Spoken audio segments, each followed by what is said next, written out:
Factor Crap, guys, with the fugazi-ness of the Denver Broncos. As you guys know, the Denver Broncos did lose Thursday Night Football to the LA Chargers, and they could not lock up their playoff bid last night. So, when you look at the Denver Broncos, guys, they have still yet to proven themselves that they can beat a good team so far this season.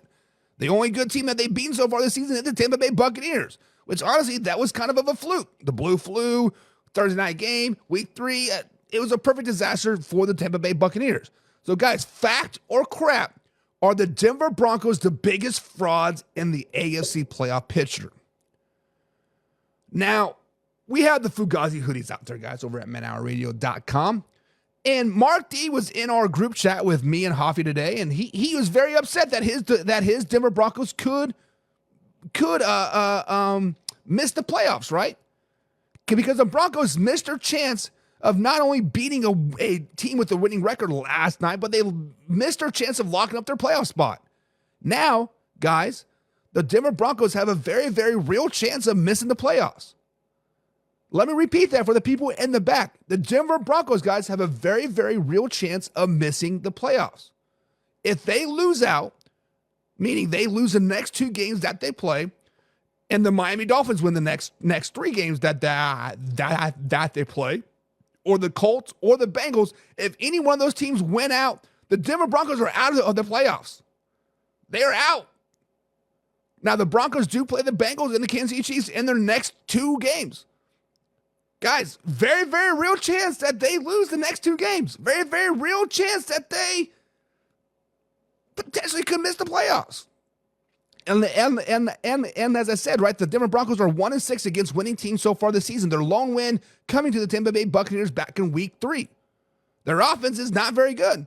21st ranked offense. Their defense is pretty good, though. 9th ranked defense, but it has fallen the last few weeks. They've gone from top 5 down to 7 and now down to 9. And also, Bo Nix is starting to throw a lot of interceptions. 5 interceptions in the last 2 games. So, guys, the question is, fact or crap? Are the Denver Broncos the biggest frauds in the AFC playoff race? I have to say fact, guys. I have to say that the Denver Broncos are the biggest frauds in the AFC playoff race. On their 4-game winning streak, they beat the Falcons, not a playoff team. They beat the Raiders, not a playoff team. They beat the Browns, not a playoff team. They beat the Colts, not a playoff team. Hell, and if you want to play the what if aspects of those games, right?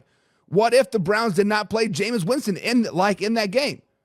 The Broncos probably lose that game. There's not those 5 interceptions, where the hell it was. What if JT holds on to the ball into the end zone for the Colts? The Colts beat the Broncos in that game. Let's just be honest, guys. I understand that you guys are going to go back to the block field goal versus the Kansas City Chiefs. But I want you guys to understand that many of those experts out there, those film study guys, pointed out that their old line is flawed on the Denver Broncos field goal thing, on the field goal protection. Very, very flawed. I saw it 2 games ago, and they started pointing it out. I was like, oh, yeah, I saw that. Like I said, their one good win so far this season was week number 3 versus the Tampa Bay Buccaneers on Thursday Night Football.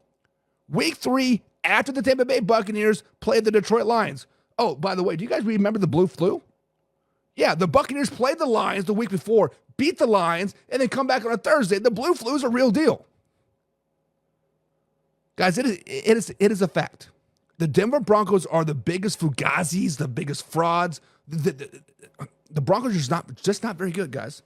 They are not very good. So, guys, in the comments below, fact or crap, are the Denver Broncos the biggest frauds in the AFC playoff picture? John is saying, and I'm saying you have taken too much cold medicine.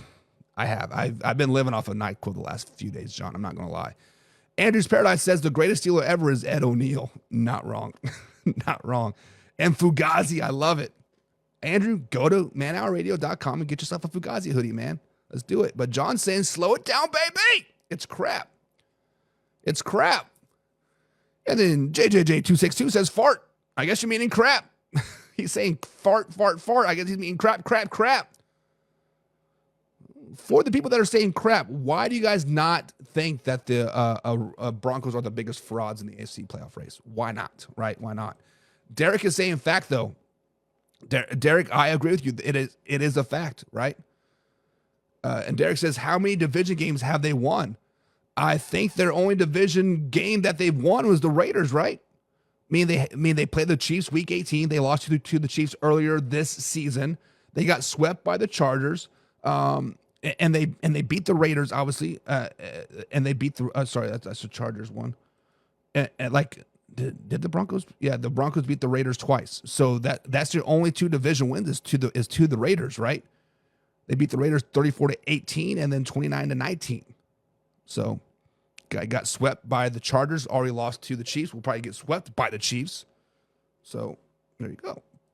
John says, not going to lie, Denver has made a turnaround. They have made a turnaround, right? I think I had them about 7 wins so far this season. Like back in June and July when we predicted our games, or I predicted our games, right? I had them about a 6-7 win team. So they had definitely exceeded expectations. They have a winning season, right? They have exceeded expectations, but they have an easy ass schedule. Let's just be honest. They have an easy ass schedule. The Jets, the Raiders, the Saints, the Panthers, the Falcons, the Raiders, the Browns, the Colts, the Bengals, easy. I mean, obviously, sure, hindsight's 20/20, right? Hindsight's 20/20, but they should be a 10-11 win team easily. It's just what it is. Josh says, no, they are not frauds, but they are going to have to beat either the Bengals or the Chiefs, which they are capable of doing. So, Josh, they are capable of beating the Chiefs, right? They took the Chiefs down to the very last second, right? A blocked field goal. The Kansas City Chiefs won that game. And to be honest, if the Bengals expose their defense like I think they can, which I think they will, I don't think the Broncos can keep up in a shootout with the Cincinnati Bengals. Let's just be honest. Have the Bengals had a score underneath 30 points so far this season? I don't think so. I mean, granted, the Bengals are 6-8. They are playing for the playoff lives, but let's look at the points that they scored the last 6 weeks here. 37 versus the Titans, 27 versus the Cowboys, which is a fluke game, right? Let's just be honest. 38 versus Steelers, 27 versus the Chargers, 40 versus the Ravens, 41 versus the Raiders. Like, they put up numbers. Yes, the Broncos have put up some numbers too, right? But I don't think they can do it consistently. Andrew's Paradise says, fact, they are the biggest frauds. And I agree with you, Andrew. I agree with you. And John says, it is crap because Kansas City are the biggest frauds. Just trying to poke that bear, aren't you there, bud? Just trying to poke that bear.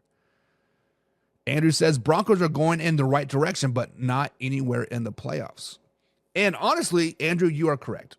The Broncos have shocked everybody, right? They had that $60 million dead cap hit on Russ's salary this year, and then was it $40 million next year or something crazy? But Sean Payton, I thought after last season he was dead in the water. I'm like, Broncos got finessed in this deal, like a 10-year, $120 million deal plus a first round pick. Like, they got screwed. But Sean Payton has definitely turned. He's inserted his culture, his brand into this team. Now, maybe 2 years down the road, not next season, but the year after that, maybe they can come in and start to compete, right? Like, legitimately for a Super Bowl. Derek says their Super Bowl wins were all on defense and running backs. And their defense is there. Running backs are suspect, right? Now, if you just watch the first quarter of last night's game versus the Chargers, you're like, whoa, okay, this Denver team can rush the ball. But you watch the whole season, the entirety of the season, don't look at stats, but actually watch it. Their running backs are not very good. Running backs are not very good. And Laura says, man, I wish Kay was here. She would love you talking about her Bengals. Listen, the Bengals are the real deal. If the Bengals just had a little bit of a defense, I'm talking just a smidgen of defense, right? Hire me as your defensive coordinator. Always do it all out blitz, because we're not stopping anybody anyways. let's get pressure on Bo Nix. Let's just pressure him. He starts to panic. He starts to dribble down his leg a little bit. And bada bing, bada boom, like, let go, right?